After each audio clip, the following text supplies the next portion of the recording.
पक्ष बळकटीकरणासाठी रश्मी ठाकरे मैदानात।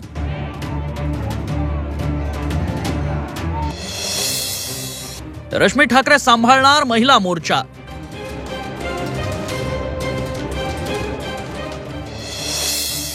संवाद यात्रेच्या माध्यमातून साधणार संवाद।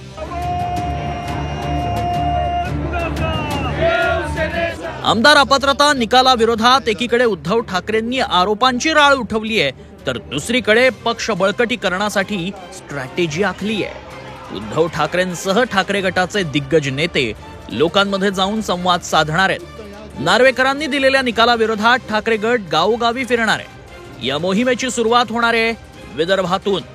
रामटेक पासून ठाकरे गट प्रचाराची सुरुवात करेल। रामटेकच्या प्रचाराचं नेतृत्व एक प्रकारे रश्मी ठाकरे करतील। रामटेकमध्ये त्या स्त्री संवाद यात्रा घेणार आहेत। महिला कार्यकर्त्या तसंच मतदारांशी त्या संवाद साधतील। शिवसेनेत फूट पडल्यानंतर रामटेकचे विद्यमान खासदार कृपाल तुमाने यांनी शिंदे गटात जाणं पसंत केलं। संजय राठोड आणि भावना गवळी यांनी ही ठाकरेंची साथ सोडली आहे।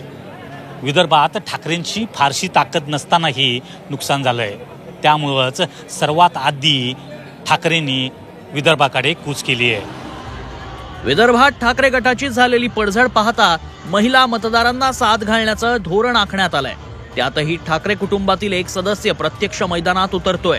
त्यातून शिवसैनिकांचा आत्मविश्वास दुणावेल अशी स्ट्रॅटेजी आखण्यात आली आहे। यापूर्वी मुख्यमंत्री एकनाथ शिंदेंचा बालेकिल्ला असणाऱ्या ठाण्यात रश्मी ठाकरेंनी नवरात्रीत देवी दर्शन केलं होतं। रश्मी ठाकरेंचं ठाण्यात येणं ठाकरे गटासाठी बूस्ट ठरलं होतं। त्यामुळेच रश्मी ठाकरेंच्या विदर्भ दौऱ्याकडेही लक्ष लागलंय। अमर काणेसह ब्युरो रिपोर्ट झी 24 तास।